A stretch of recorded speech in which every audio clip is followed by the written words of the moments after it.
Selamat petang saya ucapkan kepada Encik Fahmi Biniaya selaku pensyarah bagi program ini, dan saya Paula Ana Petrus ingin membentangkan tentang kajian yang dipilih oleh kumpulan kami, iaitu Pusat Warisan Pemberata. Kita kembali kepada latar belakang Pusat Pemberata. Pusat Pemberata dipengerusikan oleh Dato' Petrus, dan Pusat Pemberata dibina di atas Gunung Berata dan punya ketinggian 1000 km 1000 kaki dari aras permukaan laut. Selain itu, tujuan pembinaan Pemberata adalah untuk memberi peluang kepada para pelawat tempatan atau luar negara menikmati keindahan alam semula jadi, mempelajari nilai warisan di Pemberata.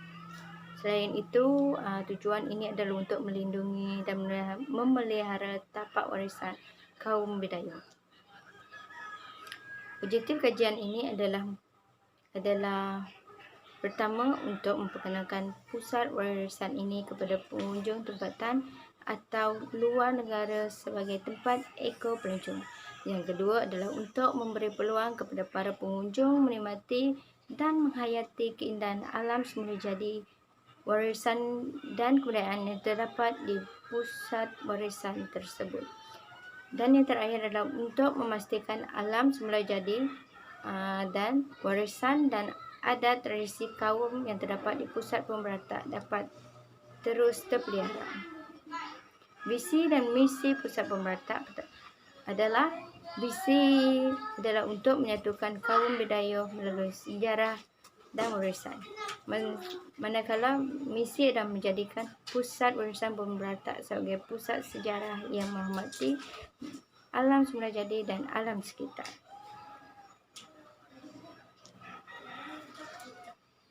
Kita kembali kepada kehendak pasaran. Kumpulan sasaran bagi kumpulan kami adalah untuk menyasarkan golongan seperti pelancong, backpacker, penyidik, dan kumpulan-kumpulan lawatan seperti lawatan sekolah dan lawatan universiti. Jenis perkhidmatan yang Pemberata berikan adalah tempat penginapan aktiviti sosial, eko-pelancongan seperti penerokaan di hutan, dengan aktiviti mengenal biodiversiti alam sekitar yang terdapat di kawasan tersebut. Kos perkhidmatan adalah dalam berbentuk pakej. Kumpulan sasaran dapat memilih pakej-pakej yang disediakan oleh pusat warisan tersebut supaya para kumpulan sasaran dapat meneliti pakej sesuai dengan harga atau kos. Penginapan dalam semalam adalah 200 dalam satu malam.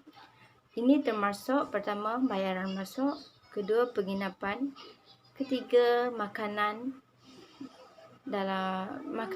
iaitu termasuk sarapan, makan tengah hari dan makan malam, dan keempat adalah sewa kelengkapan seperti bilik konferen, barok, BBQ, pit.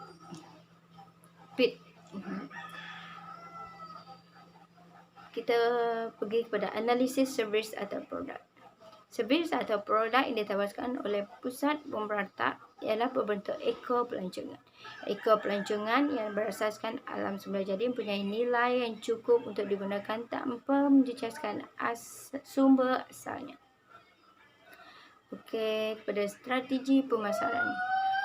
Strategi pemasaran adalah perancangan menambahbaikkan kemudahan seperti tempat letak kereta, tandas awam yang lebih selesa dan ruang menunggu bas. Penyediaan bahan bacaan kepada pelanggan sepanjang menunggu. Perancangan mengadakan promosi masuk ke Pemberata Heritage Center, pakej berkumpulan bagi menarik minat pengunjung, menyediakan kedai makan bagi memudahkan pelanggan menjamu selera. Saluran pengedaran bagi kepada tiga, iaitu bagaimana cara untuk menyampaikan produk atau perkhidmatan Pemberata kepada pengguna atau pelancong. Kaedah yang sesuai untuk mengedarkan produk dan perkhidmatan adalah melalui pengedaran secara langsung. Kaedah pengedaran terbagi pada tiga, iaitu eksklusif, selektif, dan intensif.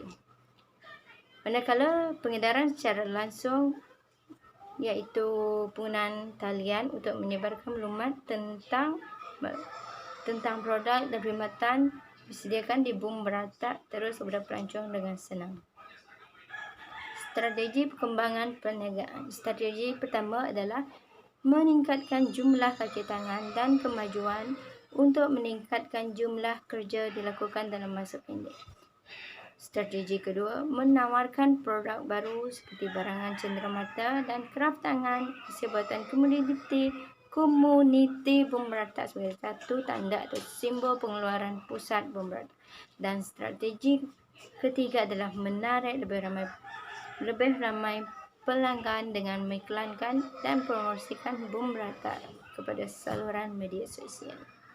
Dan kesimpulannya adalah pusat bumi merata mampu mencapai visi, misi dan objektifnya seperti yang telah ditetapkan.